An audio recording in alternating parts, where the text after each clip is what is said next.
be involved in the libertarian movement? Well, I think it's tragic what's being done to people, especially the people at the edge. Mm-hmm. You know, they need real help, and the government is not only not giving them that help, they're destroying them. For example, when I was renting to a couple of my tenants, I got a call from a city official who told me they wanted me to evict 2 of my tenants.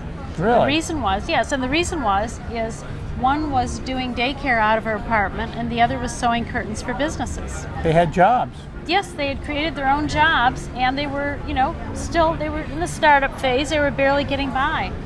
And I told the city officials this, and I said, well, we don't care. That's not the point. The point is your apartments are zoned residential, not commercial. Mm-hmm. And in addition, even if we granted a variance so the woman could do this, you'd have to really spend a lot of money renovating your apartment because the daycare center needs to be a certain size and things of this nature, and the women haven't paid for a business license. Mm-hmm. Well, I told them I wasn't going to evict them. That would be cruel. Uh-huh.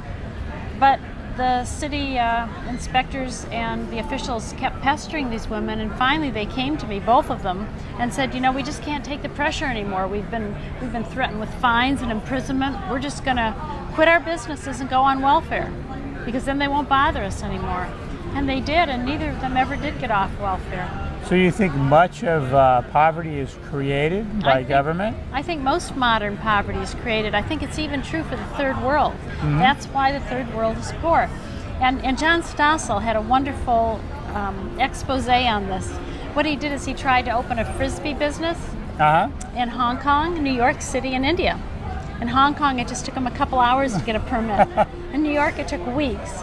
But in India, it was going to take years, and he might never get permission. Wow. So how can the Indian people work themselves out of poverty when they can't even get permission to go to work? That could be the best workforce in the whole world there. I mean, that's a huge workforce. Mm-hmm. And that workforce working in an economy can create more jobs and a huge need for more products and services from this country. Oh, yes. But yet we have people complaining about this, calling it outsourcing and saying that it's a horrible thing. Mm-hmm. Now, do you have a defense of this practice known as outsourcing? Well, I guess I don't think of it quite that way, Mark. The way I think of it is this. The regulations in our country today really have destroyed jobs. Uh-huh. And in the U.S., you can actually calculate what that number is. Every regulator destroys 150 jobs. Uh-huh. So what happens is we destroy all the jobs in the U.S., and then we make our people very, very nervous about seeing jobs, hiring people overseas. But all we really need to do is deregulate our economy. We could rehire the regulators, 150 jobs per regulator. Well, that leaves 149 jobs left, right? Uh-huh. So that would hire many of the poor, many of the unemployed, and there wouldn't be a worry then about outsourcing. But wouldn't then people just be competing for the lowest wages possible? Wouldn't businesses start just lowering the wages and causing people to work for less and less money? Well, actually, it doesn't work that way because what happens is people are creating wealth. Mm-hmm. In other words, they're creating goods and services. So if you have more goods and services, they're going to become cheaper, not more expensive. Mm-hmm. So the net effect will be benefit to everybody. And that's true even if India, of course, starts letting their poor create wealth. They'll become wealthy, but that's not a threat to us. They're going to create goods and services, and what that means is it'll be even cheaper to have goods and services. Our dollar will go much farther. Wouldn't that just force wages down, though, if the products they were making cost less money? Well, not necessarily. I mean, it's kind of a balance. Right now, what's happening is we have a lot of currency inflation because our government is deficit spending. All these programs are costing a lot of money. Mm-hmm. That is it's like playing Monopoly. And, if you and I were playing Monopoly, and let's say that you got $200 when you passed go, and I got $400 when I passed go.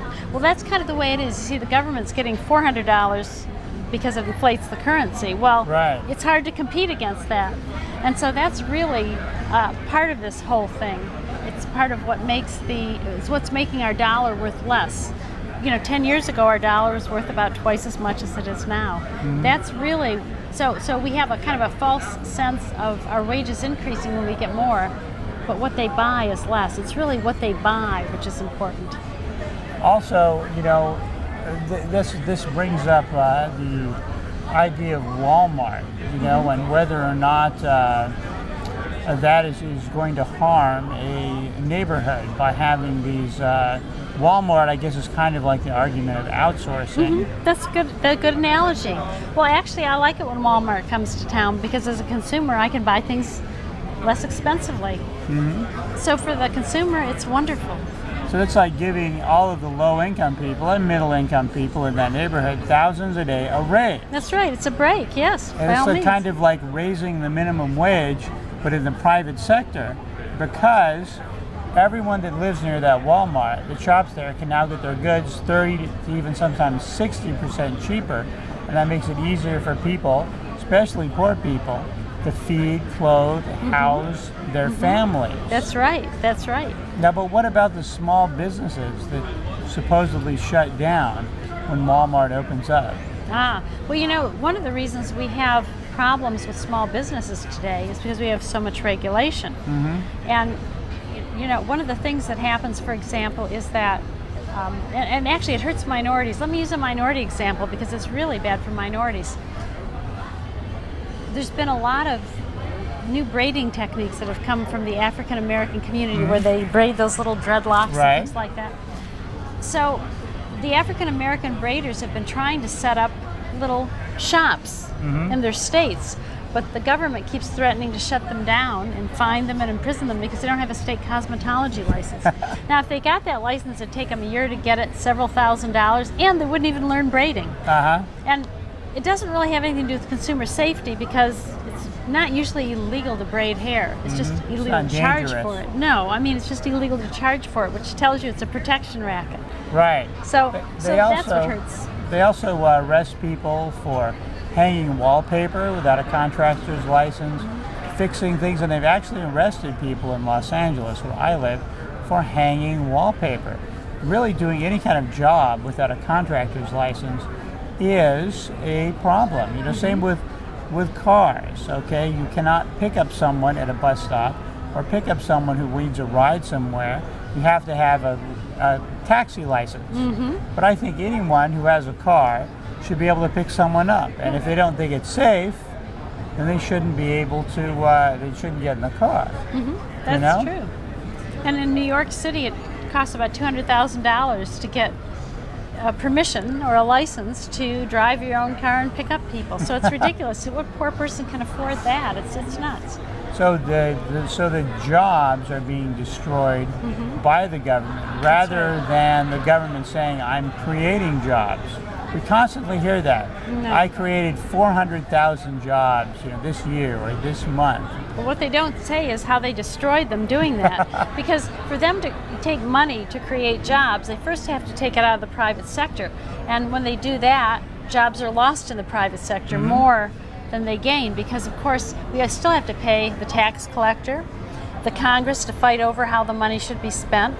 We have to pay the people who distribute the money and create the programs to create these new jobs. So that's a pretty hefty overhead. It's about 50% of our dollar. So let's say we destroy 100 jobs in the private sector to collect a certain amount of money. We'll only get 50 jobs out of the government, if that, because government's even more inefficient than we ever dreamed sometimes, and so it'd probably be more like 25.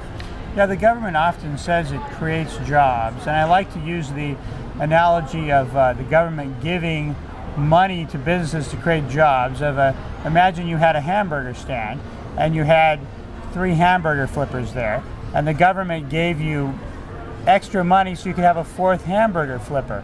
Well, who is going to eat the burgers that the 4th hamburger cooker flips? No one. Because the only thing that can create a job is a need for a good or a service. Well, plus, in order to help the business hire that extra hamburger flipper, what they're really going to have to do is have the company fire 2 of the other ones, because they won't have enough money to pay the taxes and hire, and pay for the program. That's how it really works. That's very true. There's something called the payroll tax. And this was the biggest tax increase in the history of the United States, and this was signed by Ronald